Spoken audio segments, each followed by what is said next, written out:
샬롬 할렐루야. 창세기 6장 1절에서 4절. 사람이 땅 위에 번성하기 시작할 때에 그들에게서 딸들이 나으니 하나님의 아들들이 사람의 딸들의 아름다움을 보고 자기들이 좋아하는 모든 여자를 아내로 삼는지라. 여호와께서 이르시되 나의 영이 영원히 사람과 함께 하지 아니하리니 이는 그들이 육신이 됨이라. 그러나 그들의 날은 120년이 되리라 하시니라. 당시에 땅에는 네피림이 있었고 그 후에도 하나님의 아들들이 사람의 딸들에게로 들어와 자식을 낳았으니 그들은 용사라 고대에 명성이 있는 사람들이었더라. 아멘. 6장은 범죄한 아담이 이 땅으로 쫓겨온 뒤로 약 1600년이 지났을 때 일입니다. 세상은 이미 죄악으로 관영되어 하나님께서 홍수 심판을 결정하시고 노아에게 방주를 만들라 명하셨습니다. 1절에 사람이 땅 위에 번성하기 시작할 때 의미를 살펴보았습니다. 하나님의 아들들에 대해서입니다. 2절에 보면 하나님의 아들들이 사람의 딸들의 아름다움을 보고 자기들의 좋아하는 모든 자로 아내를 삼는지라 했습니다. 4절에는 당시에 땅에 네피림이 있었고 그 후에도 하나님의 아들들이 사람의 딸들을 취하여 자식을 낳았으니 그들이 용사라 고대의 유명한 사람이었더라 했습니다. 이 두 구절을 종합해 보면 당시에 네피림이란 존재가 이미 있었습니다. 그보다 나중에 하나님의 아들들이 이 사람의 딸들의 아름다움을 보고 자기들이 좋아하는 모든 자로 아내를 삼는 일이 일어납니다. 이렇게 하나님의 아들들이 사람의 딸들을 취하여 낳은 자녀들은 용사요 고대의 유명한 사람이었습니다. 그러면 네피림은 누구며 하나님의 아들들은 누구일까요? 먼저 하나님의 아들들에 대해서 말씀드립니다. 이들은 천사라고 주장하는 사람이 있지요.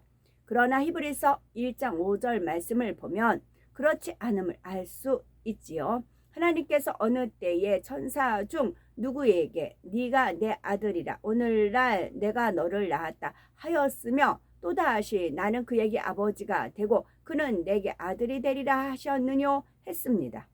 이처럼 하나님께서 천사들에게는 아들이라 하지 않으십니다.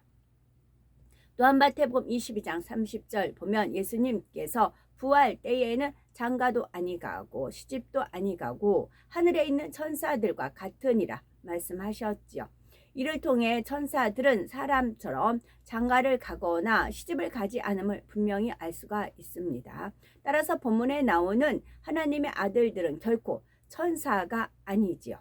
또한 어떤 사람들은 본문에 나온 하나님의 아들들이 아담의 후손들 중에서 정통 계보를 이은 셋의 후예라고 주장도 하죠. 그러나 이 역시 설득력이 없습니다. 성경 어디에서도 셋의 후예가 하나님의 아들이라는 근거를 찾을 수가 없기 때문입니다. 그러면 과연 이 하나님의 아들들은 누구일까요? 여기서 하나님의 아들들은 에덴 동산에 살고 있는 아담의 남자 후손들입니다. 여기서 하나님의 아들들은 에덴 동산에 살고 있는 아담의 남자 후손들입니다. 아담이 이 땅으로 내쫓긴 후에도 그들은 계속 에덴 동산에서 살았지요. 그들 중 일부는 에덴 동산과 지구를 오고 갈 수도 있었습니다.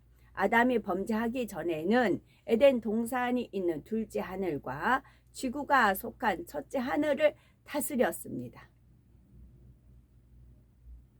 에덴 동산이 있는 둘째 하늘과 지구에 속한 첫째 하늘을 다스렸습니다. 그래서 에덴 동산과 지구를 자유롭게 오고 갈 수 있었지요. 그 당시 아담의 자손 중에는 아담과 동행하며 지구를 다녀간 이들도 많이 있었습니다. 아담이 범죄한 후에는 에덴 동산에서 지구를 다녀오는 데에 제약이 생겼습니다. 아무나 다녀올 수도 없거니와 영계의 문을 관장하는 그룹의 허락을 받아야만 했지요. 그 결과 이전과 비교할 때 매우 제한이 되었습니다. 하나님의 아들들이란 표현도 그 당시 제약 조건이 있었음을 나타내지요. 여자라 해서 이 땅에 결코 내려올 수 없는 것은 아니지만 주로 남자에게 내려오는 것이 허락되었던 것입니다. 이처럼 제한적으로나마 에덴 동산과 이 땅을 오고 갔던 하나님의 아들들은 크게 두 부류로 나눕니다. 첫째 부류는 아담이 이 땅으로 쫓겨난 후 하나님의 아들들이 두 부류가 있습니다. 첫째 부류는 아담 이 땅으로 쫓겨난 후 아담을 따라서 이 땅에 내려와 정착한 하나님의 아들들입니다. 그들은 지구에서 살아가는 아담을 지켜보면서 동경하는 마음이 생겼죠. 자신들이 사는 에덴 동산은 지구와 비교하면 훨씬 환경이 좋습니다. 무엇 하나 부족하지 않을 뿐더러 영원히 살 수 있지요. 그럼에도 그들은 육의 세상인 지구에 사는 아담의 삶이 좋아 보였습니다.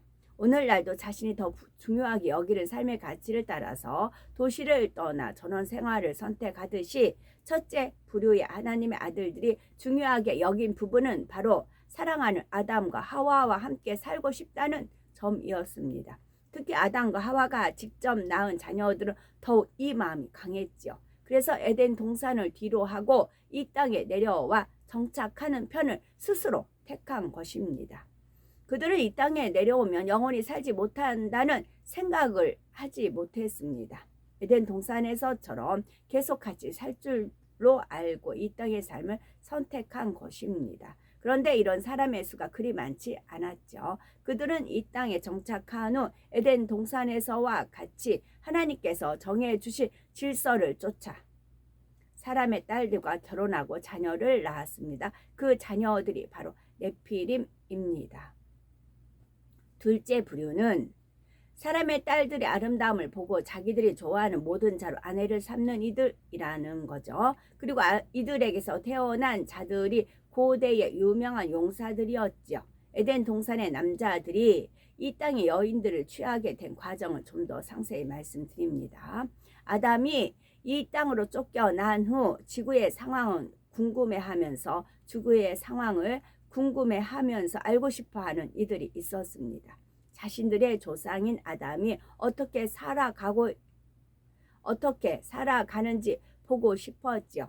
그들의 일부는 아담처럼 이 땅에 정착했고 일부는 계속 왔다 갔다 했습니다. 이 땅에 정착한 이들에 앞서 말씀드린 첫째 부류도 이들은 아무런 문제를 일으키지 않았죠. 반면에 왔다 갔다 하는 이들은 문제를 일으켰습니다. 하나님의 아들들이 사람의 딸들이 아름다움을 보았다는 말씀은 안목의 정욕이 생기는 상황을 설명해 줍니다. 에덴 동산의 사람들은 온전한 영이 아니라 생명이었고, 온전한 영이 아니었고 생명이었고 자유의지가 있었기에 스스로 육을 취하고 받아들이며 육이 틈탈 수가 있었습니다. 그들이 에덴 동산에 사는 동안에는 항상 빛 안에서 지킴받고 있었기 때문에 자유의지가 있다 해도 스스로 육을 취하지는 않았습니다. 그런데 이 땅을 왕래하면서 육의 사람들을 자주 접하다 보니 점차 자유의지 가운데 안목의 정욕을 받아들이게 됐습니다. 그러자 생명이었던 그들에게도 육신의 정욕이 자리 잡게 됐습니다. 안목의 정욕이 먼저예요. 보면서 선악과도 봄으로 인해서 생긴 겁니다. 육신의 정욕이 자리 잡게 됐습니다. 결국 그들은 정욕을 쫓아 사람의 딸들을 아내로 취하기 시작을 했습니다. 한두 명이 아니라 자기들의 좋아하는 모든 자로 아내를 삼았지요. 한두 명이 아니라 자기들이 좋아하는 모든 자로. 혹 에덴 동산의 여인들이 사람의 딸들보다 훨씬 아름다울 텐데 왜 그들은 굳이 이 땅의 여인들을 아내로 취했을까요? 생각하는 분이 계시는지요? 마음이 영이냐 육이냐에 따라 미의 기준은 다릅니다. 영의 사람은 맑고 순수하여 천국을 연상케 하는 장면에서 아름다움을 느낍니다. 반면 육의 아름다움을 추구하는 사람들은 대체로 정욕적이고 세상적인 느낌이 들 때에 세련되고 멋있다 여기죠.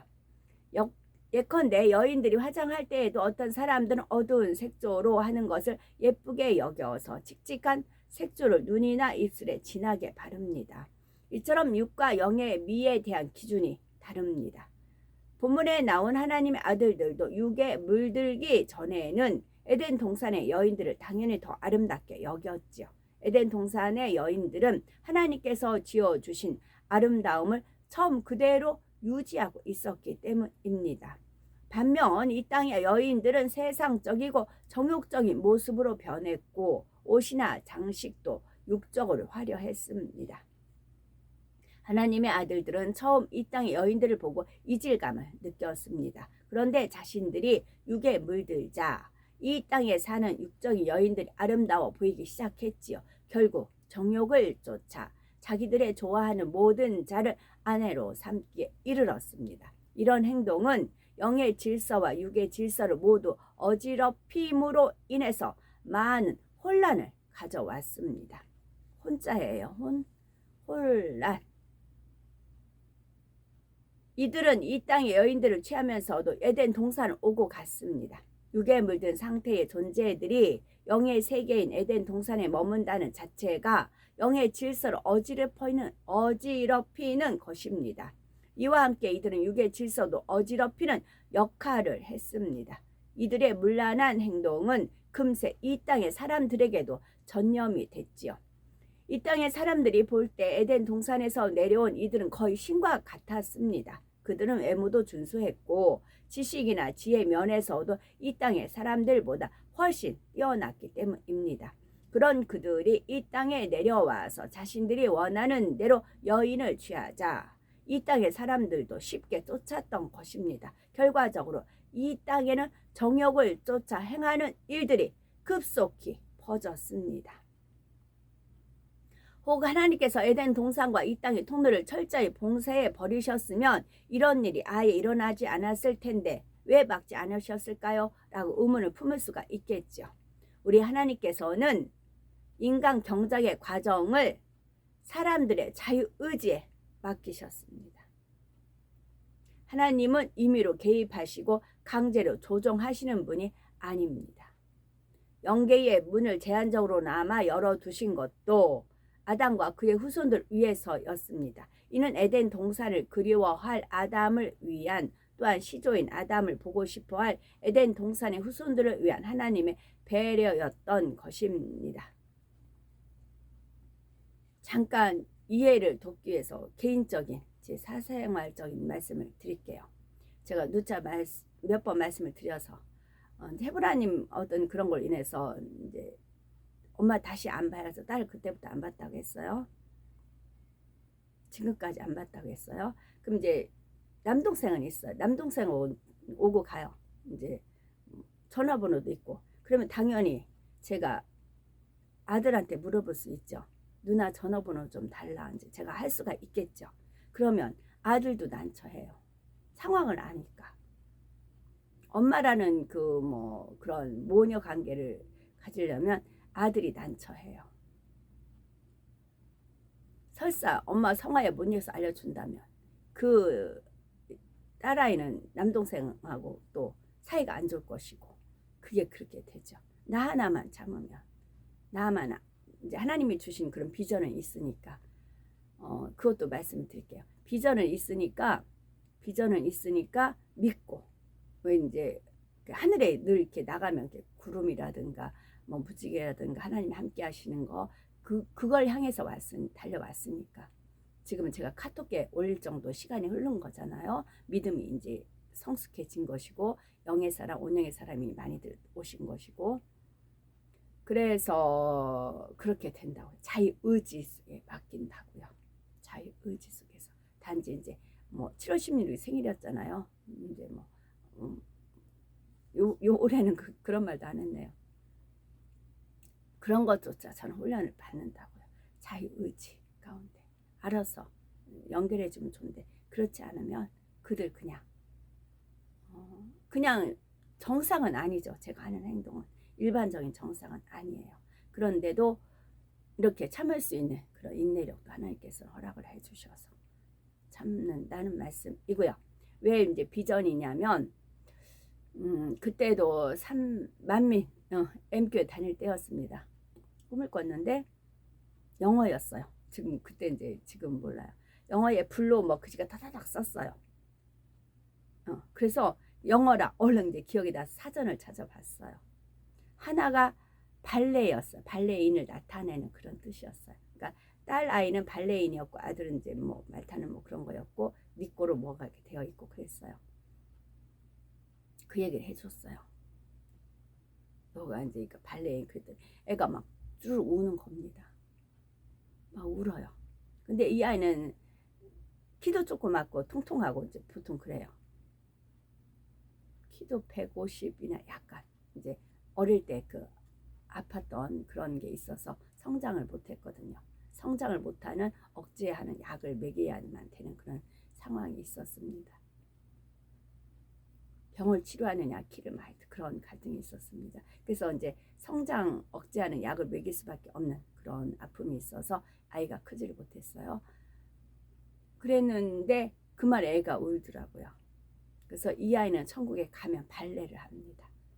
발레. 그게 소원인 거예요. 이 땅에서는 못하잖아요. 근데 발레를 합니다. 그래서 그 비전을 저한테 주셔서 저도 그 비전을 의뢰하고 믿고 견디는 것이고 그 아이는 그걸 알라나 어쩌나 몰라요. 근데 일단 천국 가면 이 아이는 발레합니다. 발레. 일평생을 발레만 하나 봐요. 그것만 해도 좋다는 게 있잖아요. 그런 비전을 주신 것입니다. 그래서 하나님께서도 인간 경작의 과정을 사람들의 자유의지에 맡기셨습니다. 하나님은 임의로 개입하시고 강제로 조정하시는 분이 아니십니다. 영계의 문을 제한적으로나마 열어두신 것도 아담과 그의 후손들 위해서였습니다. 이는 에덴 동산을 그리워할 아담을 위한 또한 시조인 아담을 보고 싶어할 에덴 동산의 후손들을 위한 하나님의 배려였던 것입니다. 그런데 그들 중 일부가 자유의지 가운데 육을 취했고 영육 간의 질서를 어지럽히는 결과를 낳았습니다. 이를 통해 우리는 어떤 교훈을 얻을 수가 있을까요? 바로 죄의 속성을 깨달을 수가 있습니다. 성경에서는 잘못된 교훈이나 죄성을 누룩에 비유를 합니다. 예를 들어서 마태복음 16장 11절에 예수님께서도 오직 바리새인과 사두개인들의 누룩을 주의하라 말씀하셨습니다. 누룩은 적은 양으로 빵을 크게 부풀릴 수 있습니다. 죄의 속성이 바로 이와 같습니다. 생명의 존재였던 에덴 동산의 사람들도 자유의지 가운데 육을 취하자 육에 물들었고 영육 간의 질서를 어지럽히는 죄를 범했습니다. 그들의 그런 행동은 이 땅의 육의 사람들이 더욱 빨리 죄에 빠지도록 부채질을 했지요. 적은 누룩이 온 덩이에 퍼지는 것과 같은 현상이 일어났습니다. 생명이었던 그들도 이처럼 될 수 있다면 육을 입은 이 땅의 사람들은 얼마나 더 빨리 육에 물들 수 있었겠습니까? 그러므로 우리들은 항상 근신하며 영으로 깨어 있어야 합니다. 그러므로 우리들은 항상 근신하며 영으로 깨어 있어야 합니다. 더더욱 이 세대는 죄악으로 만연되었습니다. 조금만 방심하면 죄의 미혹에 빠질 수 있으니 진리가 아니면 보거나 듣지도 말며 전하지도 않아야 되죠. 반대로 진리인 하나님의 말씀을 읽고 듣기를 즐겨 해야 합니다. 믿음의 반석에 섰다 해도 육의 사람을 다 벗은 것이 아니므로 믿음의 반석에 섰다 해도 육의 속성을 다 벗은 것이 아니므로 경계를 늦추어서는 안 됩니다. 영으로 들어가기까지는 늘 말씀과 기도로 거룩함을 이루기 위해 힘써야 됩니다. 하나님의 공의가 변치 않듯이 죄의 속성도 예나 지금이나 똑같습니다. 누룩처럼 아주 조금만 용납하면 금세 퍼져 나갑니다. 이런 사실을 우리는 명심해서 항상 진리로 내 자신을 지키며 늘 영을 사모하되 중심으로 진실하게 사모하심으로 신속한 영적 성장을 이루는 우리가 되어야 되겠습니다. 여기서 네피림이 그러니까 두 종류가 있는 것입니다. 하나님의 허락하에 정착해서 아담과 하와 정착해서 자손을 낳은 네피림이 있어요. 그러니까 네피림 선과 악이에요. 또한 무리는 왔다 갔다 하다가 자기 안목의 정욕, 육신의 정욕에서 자기가 원하는 대로 모든 자를 아내로 삼은 그 부류가 있어요. 그러면 이 시대가 쭉 왔어요. 그러면 이 현재 이 땅에 현재 우리가 거하는 이 땅에 네피림 특징이 있어요. 우리 보통 사람보다 커요. 체구가. 우리 보통 사람보다 체구가 큽니다. 그리고 준수합니다. 그리고 뭐든지 잘해요. 아주 뭐든지 잘해요. 남들보다 유난히 뭐든지 잘해요. 뭐든지 잘해요. 그래서 이제 뭐 유튜브에 이렇게 나온 그 유난히 크고 뭐하고 막 아마 이제 그랬을 때 딱 네피림이라 알려주신 적이 있어요. 그 중에서도 선한 네피림이 있어서 그걸 선속으로 발휘한 사람이 있고 악 속에 발휘한 사람이 있고 그래요. 우리 보통 사람은 그 네피림 그 두뇌 못 쫓아갑니다. 그 지능, 지혜하는 달란트 뭐 하는 능력 우리 보통 사람으로는 못 쫓아가요. 견줄 수가 없어요. 원래 그런 종조 그게 원래 뭐 세상말 종자가 틀리기 때문에 그래요. 우리는 보통 사람 못 쫓아갑니다. 그래서 우리가 더 깨어 근신하여 기도해야 됩니다. 하나님의 능력을 우리 자신을 지켜야 됩니다. 그런 특징들이 있어요. 그래서 그걸 알려주시고 나서 대하니까 더 이해가 되더란 말입니다. 아멘.